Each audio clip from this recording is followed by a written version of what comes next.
That boy Errol Spence was just spotted in the streets of Dallas, chopping it up with the Israelites, and he just activated his rematch clause to face Terence Crawford for a second time. But we're going to talk about all of that in this video. I'm going to let y'all see the pictures of what Errol Spence is looking like. I'm going to let y'all hear the audio. But not only that, we're going to talk about, is he actually going to fight Terence Crawford next?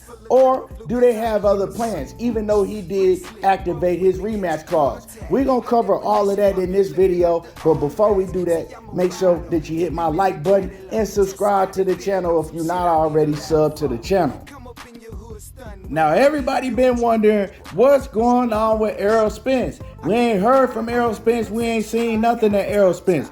But like I said, I'm going to cover all of that for y'all in this video. So make sure that you smash on my like button.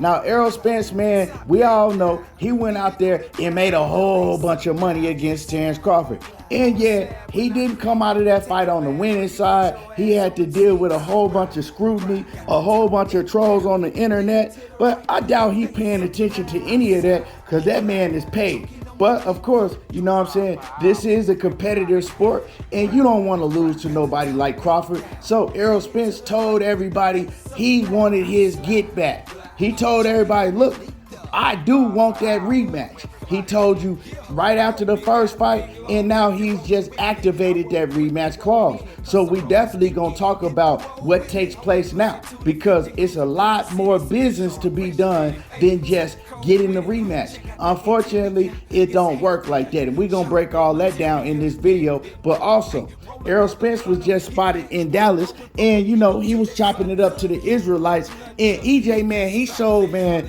that he just a down-to-earth dude. Most cats in a situation like he went through, having to deal with everybody ridiculing him online, you know, a lot of his fans then backstabbed him. He's still down to earth, man, and he was chopping it up with these dudes. He was chilling for a minute, you know what I'm saying? He stayed there and listened to what they had to say. And it's funny because the main cat that was running his mouth, he told Errol Spence, look, man, I'm gonna keep it real. I was going for Terence Crawford. But that shit didn't faze EJ. Now, we know most fighters, once they heard that, they would have got offended and left right there. But Errol Spence, man, he just a cool, down-to-earth type of cat, and he don't let all the BS bother him and get to him. And he always been that way.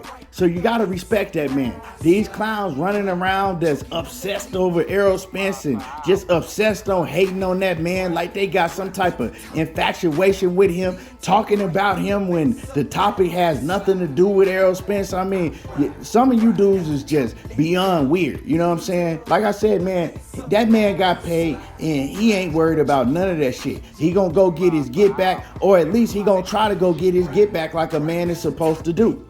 So anyway, I believe that EJ was downtown Dallas.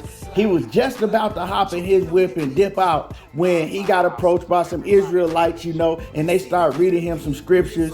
And he stood there and he talked to them for a long while. You know, they was reading them scriptures and all of that. The ultimate goal probably was they was probably trying to get EJ to join them. But shout out to the Israelites.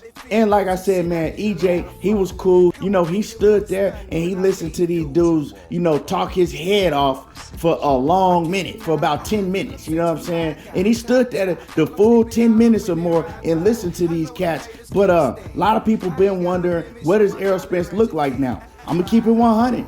You know what I'm saying? He didn't put on some weight. You know what I'm talking about? Errol Spence, he didn't put on some weight. So you definitely can see that he don't need to be fighting at 147, which he stated that he's not going back to 147. So if we do get the rematch, we know it's not going to be at 147. And Bud Crawford said he don't want to fight at 147 either. But what I'm going to do right now is I'm going to show y'all some of these pictures so y'all can see what EJ was looking like. I'm going to play y'all a little bit of the audio, and then we're going to come back and we're going to talk about this rematch clause that he just activated. So-called Commonwealth and Dutch Caribbeans. That's us. That's the tribe right there. You the Benjamite. You a Benjamite. So when you fight Crawford next time, tell them I'm a motherfucking Benjamite. I'm an Israel. I'm gonna show you what I'm gonna do this time. But you gotta have a Heavenly Father.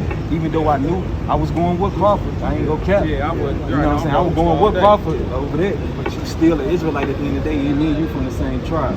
Crawford would be from the tribe of Judah. We all brothers. We all the same people. That's right. Now, what I played, that was just a very small portion of it. So, for about the whole 10 minutes, them dudes was like, hey, brother, read that scripture to EJ right there. The scripture says, thou shalt enter delight before thou enter manhood. See, what he's saying is enter delight. That is the key word, enter delight. See, because EJ, before you entered delight in that car accident that you had, it was before, at that point, you entered your manhood. Now, brother, read him another scripture. Hey, y'all know I ain't got no sense. I'm gonna play y'all a little bit more so y'all can hear where I'm coming from. And then we gonna come back and we gonna cook for real. It says, for though a man be never so perfect among the children of man. So, you know, we so regular people fool, you know, you get a little money. It's perfect to everybody else in the world, but watch this, go ahead. Yet, if thy wisdom be not with him. So, but if you ain't got the wisdom of the Lord, go ahead. Knowing who you are, knowing where you come from, knowing what you're supposed to do, go ahead. He shall be nothing regarded. Nothing regarded. So at the end of the day, everything else you got. Now, I ain't gonna lie, they was kicking some knowledge, but it was funny to me how they had two men on EJ and they were going back and forth. One was reading the scripture and then the other one would cut in and break it down to him. So they was like, you know what I'm saying, tag teaming EJ. And EJ was cool, man. He stood there, like I said, for about the whole 10 minutes or more and listened to everything they had to say. He ain't act like he was too good, like he was too rich.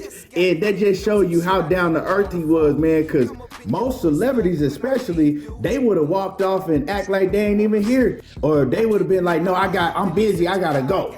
But EJ stood there the whole time, man. EJ, you know, he a cool ass cat and he treat everybody like that. I done been around him on several occasions and he treat everybody like that. But y'all already know I gotta keep it 100. That's what I do over here. If you watch my channel, you know I'm gonna keep it a buck with y'all. And y'all seen how EJ was looking, you know what I'm saying? He didn't put on a whole lot of weight. And that's not a good look. Because I expected EJ, of course, you want to enjoy your time, you know, you want to take a little vacation, but I expected him to stay in shape, you know what I'm saying? I didn't want to see him blow up and get up in weight like that because to me, I could be wrong. I don't know how much that man weighed, but it looked like he weighed around, you know, in the high 180s, 190s, and I think that he should have been, you know, you don't have to keep your weight down. You ain't got to walk around looking like you was finna weigh in again and shit. But I thought he should have stayed around, you know, maybe like 165, you know, something like that, and continue to stay in shape and continue to, you know, work. You know what I'm saying? Just because you're moving up to 154, it doesn't mean that you should blow up in weight, because now you just right back at the point that you started at, having to cut a whole lot of weight, probably around the same amount of weight because you put on more weight this time. You feel what I'm saying? It's a lifestyle that you got to live when you at the highest level of a Bud Crawford and an Errol Spence. You know, you got to stay in shape at all times. And at one point in EJ's career, when he was young and hungry, EJ was in shape all the time. He always stayed in shape. Even if he did gain weight, he was still in shape. He was still ripped up. But I also understand that now it's different. You know, he's a little older. He got a family to feed and take care of, you know. So it's a little different. And when you get that bag, just like Marvin Hagler said, what he say? It's hard to get up and run 10 miles when you're sleeping on silk and satin sheets. You feel me? But you gotta stay motivated. You gotta stay hungry. And I know he gotta be hungry, because if he wasn't hungry, he wouldn't have activated that rematch clause. But the rematch clause, that's what we want to talk about, right? The rematch clause, everybody is talking about that he put in the rematch clause. A lot of people putting it out like it's breaking news and everything, when EJ had been told us that he was gonna put in that rematch clause. But let me tell y'all, this don't necessarily mean that we're gonna get the fight next, because it's a business in boxing, and EJ is gonna realize how dirty the boxing business is. See, EJ always been in a position for probably most of all his career, you know what I'm saying? He's been with Al Heyman, and he's been in a position to where he was that guy. You know what I'm saying? He got to call shots, and they got him pretty much whatever he wanted. But now it's like you did a pay-per-view, right? With you and Terence Crawford. They was looking for that pay-per-view to do big numbers. 650K pay-per-view buys. That's good, but it ain't great, right? A fight like that, you would think that it was gonna at least do 1 million pay-per-view buys, right? Now, I knew it wouldn't because I know how these fans get down. I know how y'all get down. Y'all are beg and cry for a fight, and then when they give you the fight, the first thing you gonna do is run and hook up your fire stick. You feel me? So I know how y'all fans rock. And I'm not talking about all of y'all, but y'all know who y'all are. So with that being said, the executives, the Showtime, they don't want him to go into this rematch immediately. And it has nothing to do with them worried about him losing or winning the fight. It's all about money, right? They're looking at how much money they can make putting on a rematch. Is the pay-per-view gonna generate big numbers? And they don't feel like it is. They don't want to lose money. You know what I'm saying? EJ and Errol Spence, they know that they gonna want at least as much money as they got last time, especially Bud Crawford. He gonna want a bag, and so they know that they gonna have to pay both fighters. EJ, he gonna demand a certain amount of money, and we know that Terence Crawford, he gonna want a big bag. Terence Crawford then promoted himself very well, and he gonna want to get paid. And I'm talking about the big bucks. He gonna want more money than what he got last time. And like I continue to say, when you put on a mega rematch, right, of this magnitude where both fighters want to get paid, where you're gonna have to pay out a whole lot for promotion and all of that, what is the storyline, right? What are you gonna do to make the fans want to see a rematch? Because the masses are saying they don't want to see a rematch. They not paying to see a rematch. It's gonna be the same outcome. They don't care what weight class is at. I want to see a rematch, but the masses don't. So how are you gonna sell it if Errol Spence is not saying nothing? He not giving you no storyline. He not making no excuses. It ain't nothing to sell to casuals. Probably a lot of the diehard boxing fans are saying they don't even want to see it again. Now, I want to see a rematch. I want to see Errol Spence go in there and try to get his lick back. But the majority of the people are saying they don't want to see it again. You see what I'm saying?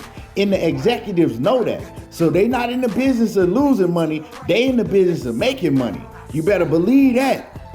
So this is where Errol Spence is going to find out the business of boxing. Oh, it get real ugly. What you sign that contract for, they don't always abide by that. And it's ways around that. See, that contract was probably signed for 147, right? Because they was fighting for undisputed. And of course, if Terence Crawford had a loss, he was going to want to try to come back and get his lick back for the undisputed. Now we know they're not fighting at 147. If the fight take place, it's going to be at 154, right? So that means that both fighters have to push for the fight. And what I mean by push for the fight, yes, Terence Crawford says that he accepts the fight, right? He said he'll fight Errol Spence at 154. But if the Showtime's executives don't want to do it, that means that both fighters got to push for the fight. They got to be going to Showtime saying, nah, I'm not fighting nobody else unless you give me Errol Spence. I'm not fighting nobody else unless you give me Terence Bud Crawford. And see, Bud ain't really in a position to demand anything because he haven't signed a multi-fight deal with PBC other than the Errol Spence fight. Bud don't give a damn if he fights Spence again. He already got his lick in. You know what I'm saying? He already beat Errol Spence. He not even talking about a second fight with Errol Spence. He been talking about Jermell Charlo and Canelo Alvarez and everybody else. He ain't thinking about no Errol Spence. So he definitely not finna push for the fight. So it's ways for them to get around putting on this rematch. When I say putting on the rematch, I mean immediately. Yeah, eventually, if Errol Spence continue to say that he want to invoke his rematch clause and he wants that rematch, they'll eventually have to put it on, but they don't have to put it on immediately. It's ways around it. You know what I'm talking about? So I think that, you know, if Errol Spence continue to push, we'll eventually get it, but we ain't gonna get it immediately because Showtime, they don't think it's gonna sell right now. They need a narrative. They need a storyline to sell, and they don't have one right now. What they're probably gonna do is try to make Errol Spence get in the ring at 154 against another opponent. If he looks spectacular, then they'll start building the rematch. But I could be wrong. They might put on the immediate rematch. But this is just the way that I feel when I look at the whole situation, because I know how the business of boxing is ran.